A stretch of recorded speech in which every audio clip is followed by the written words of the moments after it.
En question. Donc, j'ai oublié l'écharpe. Je suis vice-président de la communauté d'agglomération de Cergy-Pontoise en charge des mobilités. Et effectivement, comme vient le dire Hervé, qui est un de nos maires en pointe sur ce sujet, on est très perplexe, pour pas dire pas content, pour pas dire en colère, de voir la manière dont le conseil départemental des Yvelines a poussé le projet. Et nous, alors, soit on n'écoutait pas, soit on ne s'est pas assez parlé entre Yvelinois et Valdoisiens, peut-être un peu des deux. Mais ce qu'il y a de sûr, c'est que moi, le projet, je me souviens de madame qui était venue il y a 3 mois ou 2 mois. Et c'est là que j'ai vraiment pris conscience de à quel point ça montait, à nous distribuer au fin fond de Cergy des tracts pour dire mais attendez, vous êtes d'accord ou pas avec ce truc. Donc depuis, on a avancé.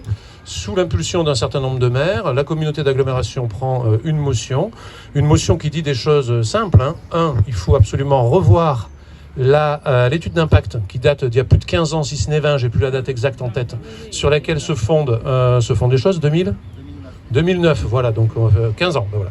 Donc une étude d'impact qui est totalement obsolète, et donc on ne peut pas fonder un projet par les temps qui courent sur une étude d'impact aussi obsolète, et une étude d'impact pas limitée aux seules Yvelines, parce qu'on est directement concerné sur Cergy-Pontoise.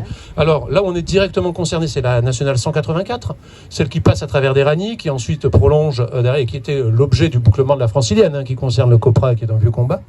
Et donc, l'impact, il est direct. On sent très très bien que ce projet-là, il est de nature à accroître le trafic routier. Trafic routier au cœur de la ville des Ragny. Et donc, on demande que cette étude d'impact soit faite et que, si d'aventure ce projet n'était pas stoppé, parce qu'on voit bien qu'il y a des intérêts, des prises de position extrêmement divergentes et des puissants pour que ce projet se réalise, qu'à tout le moins, si ce projet se réalisait, des compensations soient consenties jusqu'au territoire de Cergy-Pontoise. Mais notre prisme premier, c'est bien de dire qu'on n'est pas d'accord sur la manière, que sur le fond, on a plus que des doutes par rapport au projet qui nous rassemble aujourd'hui.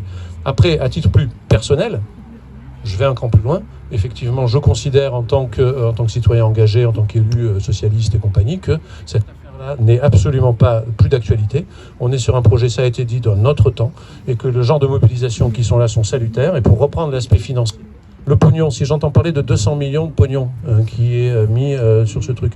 Moi, pour 200 millions, alors je vais avoir un propos très Cergy-sois, très Cergy-Pontain, mais pour 200 millions, quand on voit qu'on nous fait miroiter depuis des années le fait que le RER A, qui est bondé à Cergy, puisse faire l'objet de trains supplémentaires le jour où le E arrivera à Poissy, c'est des choses qu'on nous explique depuis des années qu'on pourrait basculer des RER, sauf que Vous allez rire est arrivé il y a 1 an. Il y a 1 an, Île-de-France Mobilité, la SNCF, nous ont dit « Ah ben vous allez rire, on vous le fait miroiter depuis 10 ans, mais on n'avait pas vu un truc. C'est que votre infrastructure, elle n'est pas capable d'absorber des trains en plus. » Vous foutez notre gueule? Non, et ça va coûter combien? Oh, beaucoup, de dizaines de millions d'euros, si on veut moderniser le machin, etc. Donc moi, le truc, il est simple. S'il y a 200 millions à mettre quelque part, on prendrait bien un bout pour faire en sorte qu'il y ait des choses sur les transports en commun qui soient réalisées. Puis j'ai parlé à pas mal de monde. Quand on entend dire, par exemple, le port, qu'il est question sur le port, la desserte ferrée pour le port passe en plein milieu de la commune d'Achères, je me dis qu'il y a quand même du pognon à mettre aussi pour que si du ferré nécessaire à l'appui d'un tel port devait avoir lieu, après je ne prends pas position sur le bien fondé du port, mais si le port devait avoir lieu, qu'au moins les conséquences, une paquet des 200 millions, là, qu'une petite partie soit mise aussi pour faire des infrastructures durables, des infrastructures respectueuses de l'environnement, respectueuses du cadre de vie, pas ce genre d'égout à bagnole qu'on nous propose ici. Voilà, je vous remercie.